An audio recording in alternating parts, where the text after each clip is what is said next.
Bom dia, segue aí, certo? Nossa primeira aula remota, onde nós vamos poder revisar nosso primeiro assunto abordado em sala, né? O assunto tratado é ecossistema. Dentro desse assunto, nós vamos abordar vários conceitos importantes, certo? Principalmente as características relacionadas à biótica e as características abióticas.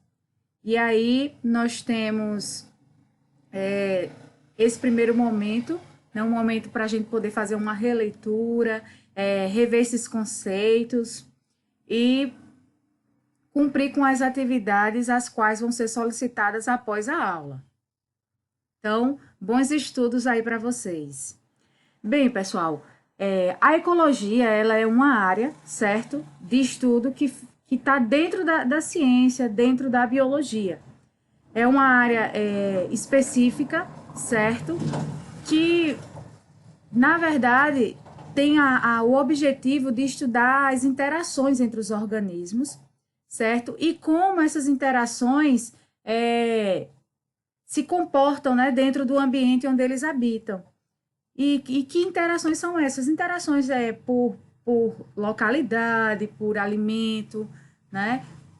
O lugar onde esses seres habitam é justamente onde vai haver toda essa interação, né? A ecologia, ela é uma palavra grega, certo? Que parte dessa palavra significa casa, né? Então, do grego oikos, significa casa ou lugar para viver. E logos, né? É também grego e significa estudo. Então, ou seja, ecologia é o estudo da casa ou é o estudo do lugar onde se vive, tá? É bem interessante que essas questões tratadas dentro da ecologia, essas interações que a gente citou aqui, elas vão abranger fatores como luz, temperatura, umidade, vão ser fatores fundamentais para decidir justamente diversos comportamentos dentro dessa interação, dentro de uma espécie, dentro de uma população, dentro de uma comunidade e para um indivíduo. E aí, nós temos nesse slide aí algo bem interessante, que é justamente as escalas de organização ecológica, né? Então, a gente vê aqui a biosfera, né? É o nosso globo terrestre, né? Conhecido como biosfera, o conjunto de todos esses fatores, os quais a gente vai estudar. Mas aí a gente percebe essa organização. Primeiro a gente tem um organismo, né? A gente pode dizer um organismo, um indivíduo, um ser, certo? Só que esse indivíduo, ele pode se relacionar, ele pode se reproduzir com outro organismo da mesma espécie. E quando isso acontece, passa a se formar uma população, né? A gente percebe aqui no segundo quadrinho que a gente já tem vários organismos de uma mesma espécie em um mesmo ambiente, certo? Porém, essa população, ela acaba que interagindo com outras espécies, né? E sobrevivendo no mesmo ambiente, cada um respeitando os seus limites. E isso forma justamente a comunidade, né? E dentro da comunidade, é claro que a gente vai ter diversos fatores que vão contribuir para que essa comunidade sobreviva. E justamente o conjunto dessas espécies diferentes e desses fatores do ambiente, né, biológicos, ecológicos, eles vão formar justamente o ecossistema. E aí, dentro do ecossistema, nós também temos justamente esses fatores que eu falei, como umidade, como luz solar, como temperatura, né, como os vários tipos de ambiente, como a atmosfera, a estratosfera, nós temos também a litosfera. E aí, tudo isso forma a nossa biosfera, que é o conjunto, né, terrestre, onde toda a espécie humana habita. Isso aqui é uma escala de organização ecológica. Ah, professor, eu preciso saber dessa escala ecológica? Você precisa saber, né, que desde o organismo até a biosfera existe uma sequência existe uma escala, uma ordem, né, que vai favorecendo justamente essa interação que a ecologia estuda, que é para que todos os seres vivam em harmonia, né, respeitando os limites de cada um.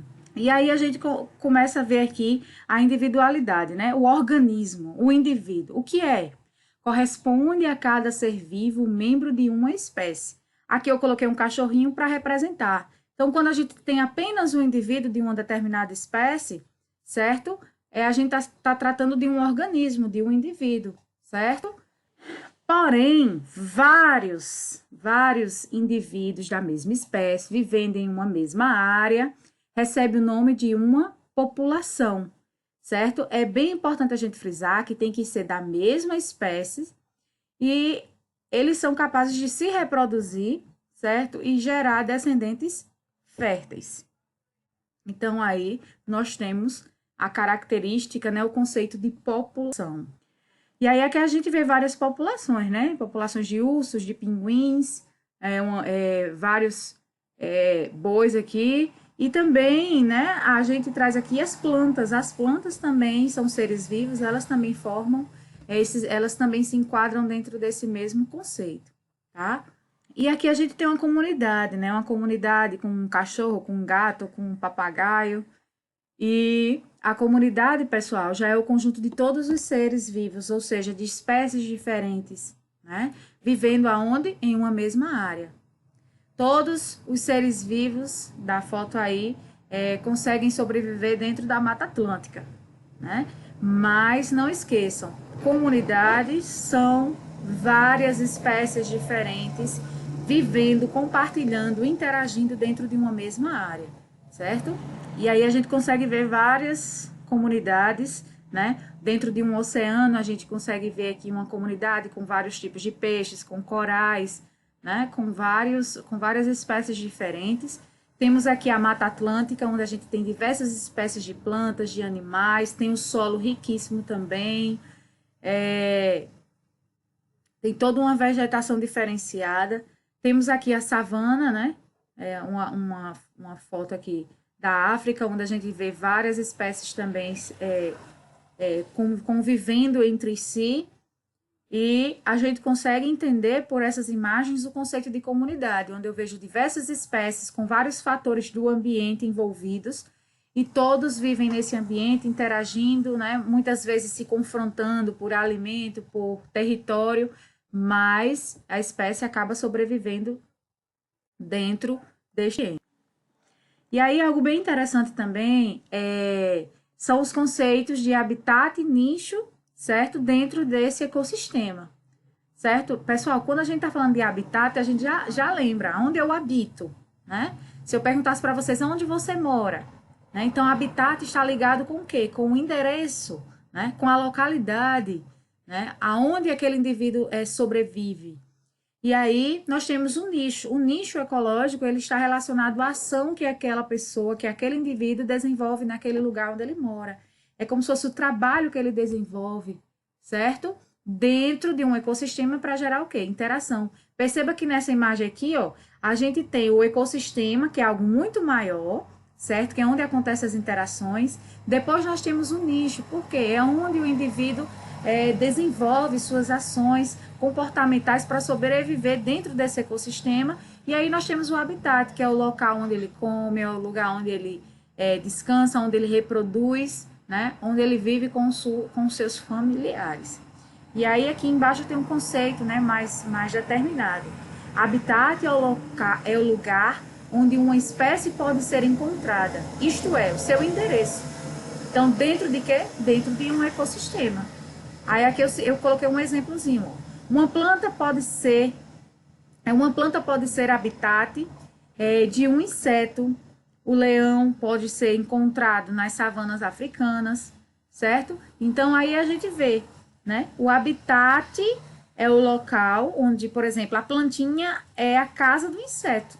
E é nessa plantinha que o inseto vai tentar sobreviver, se alimentar, desenvolver suas ações dentro do ecossistema. Ah, professora, mas uma planta é uma casa? Para um inseto certo? Já o leão não vai conseguir viver dentro de uma planta, né? O leão já vai precisar de um espaço maior, de uma savana, né? Onde ele vai poder correr, onde ele vai poder lutar por alimento, onde ele vai proteger os perigos, né? Dos perigos, os seus descendentes, que o leão tem essa característica, né? De dominar território. E aí o habitat do leão vai ser o quê? Um lugar maior, uma savana. E aí a gente que toda ação que esse animal, que esse inseto, que esse indivíduo vai desenvolver é justamente as ações que a gente pode chamar de nicho ecológico. Aí a gente consegue entender direitinho. Ó. Nicho ecológico é o papel que o organismo desempenha no ecossistema. Isso é como se fosse uma profissão, né, desse organismo dentro do ecossistema, porque cada indivíduo ele tem uma função. Né? O indivíduo não vai esperar só alguém trazer comida para ele, defender ele e ele ficar lá de vida boa. Não. É igual a gente tem que trazer esse conceito de nicho ecológico, é igual nós, seres humanos. Né? A gente depende dos nossos pais até um certo ponto. Vai chegar um ponto que a gente vai ter que procurar um trabalho, desenvolver esse trabalho para poder nos sustentar. Do mesmo jeito acontece com as espécies de plantas e animais. Né? O nicho informa as custas que se alimenta, a que serve de alimento e como se reproduz. Então, esses animais, o nicho está envolvido justamente isso, né? Como é que eu vou me alimentar? Então, ele vai trabalhar para poder se alimentar, ele vai trabalhar para poder viver naquele ambiente, né? Ele vai tentar reproduzir, arrumar um parceiro para poder se relacionar e reproduzir essa espécie. Então, o nicho ecológico está envolvido justamente ao papel que esse indivíduo, que esse organismo vai desenvolver, vai desempenhar dentro do ecossistema. E aí, ó, não podemos esquecer, os ecossistemas eles são formados por dois fatores super importantes, certo? Que são os fatores bióticos, certo? Que é o conjunto de todos os seres que se interagem em uma certa região. E os fatores abióticos é o conjunto de todos os fatores físicos que podem incidir sobre os seres vivos de uma certa região. É como se fosse assim, gente. Biótico tem o quê? Vida, né? Abióticos são aqueles fatores influenciados pelo ambiente, mas que não têm vida, tá? Mais na frente aqui no slide a gente vai poder ver essas... Aí nós temos aqui um textinho, né? Umas informações sobre Charles Darwin, né? Esse cientista que enfatiza, né, muito sobre os animais e plantas, que esses animais e essas plantas não estavam perfeitamente adaptados no ambiente natural, né? E aí, ao longo do tempo, essas plantas, esses animais, eles sofreram adaptações. Por isso que hoje a gente sabe que os seres, né, a espécie, ela se adapta a determinados locais, né? Principalmente com os fatores abióticos, como luz, temperatura, né? Umidade, e são fatores importantes, porque, por exemplo, nós moramos em um país tropical, que é o Brasil, com incidência de sol o ano todo. Então, é lógico que se nós fôssemos morar em países onde essa incidência de luz é bem ausente, nós iríamos sofrer, mas nós nos iríamos nos adaptar. Mas, se a gente trazer para as espécies de animais, a gente sabe que um pinguim, por exemplo, não iria sobreviver aqui na Paraíba, por exemplo, né? Por quê? Porque ele precisa de condições ambientais para sobreviver, que são temperaturas elevadas, né? Elevadas não, perdão, são temperaturas bem abaixo e frias, e esse pinguim não jamais iria viver a um país tropical como o nosso. Então, existem certas adaptações que a espécie passa, porém, existe também aquelas espécies que precisam de condições adequadas para sobreviver. Foi justamente os estudos de Darwin, ele foi bem singular nesse sentido, né? Representam somente as formas melhor adaptadas produzidas em um local particular em um dado momento. Por forças seletivas, por sua vez, selecionam aquelas adaptações que são ótimas para aquelas condições. Então, é assim, aquelas espécies que conseguem se adaptar, elas acabam sobrevivendo, elas são as melhores. Né? Elas são aquelas que são selecionadas para aquele ambiente. Aquelas que não conseguem, ou saem daquela localidade, ou elas acabam morrendo, justamente por não se adequar àquelas condições do ambiente. E que condições são essas? Como eu já falei, são as condições bióticas de vida e as condições abióticas, que podem mudar dentro de um ambiente. A biosfera, pessoal, na verdade, como a gente já viu, é a reunião de todos os ecossistemas do planeta, né? Então, todos os ambientes que a gente tem são as partes do planeta onde a gente encontra os seres vivos, né? Como a crosta terrestre, a litosfera e a atmosfera. E a hidrosfera, imagem, a gente consegue observar isso. Nós temos aqui, ó, a biosfera, nós temos água, nós temos as florestas, os animais, os seres, estão todos aqui. Porém, para que essas condições existam, nós precisamos de ar, né, provido de onde? Da atmosfera. Nós precisamos de terra, né, nós precisamos do solo para plantar, para poder sobreviver, né, e nós precisamos também de água. Então, são fatores essenciais que contribuem para a existência da biosfera. E aqui, ó, nós temos os fatores abióticos, como eu falei, são aqueles fatores que não têm vida, mas para que o ser vivo exista, sobreviva, esses fatores, eles são de extrema importância. Que fatores são esses?